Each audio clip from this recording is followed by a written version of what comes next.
Open an image. Select Quick Selection tool. Create selection of skin of model. Go to Select, Modify, Feather.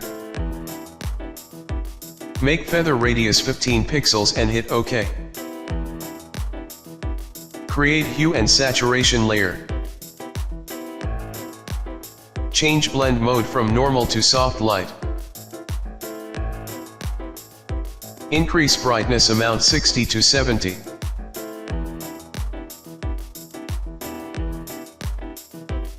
Take soft round brush. Make sure foreground color is black.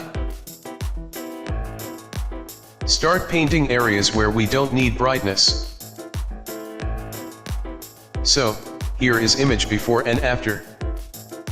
If you like video then like and subscribe. Thanks for watching.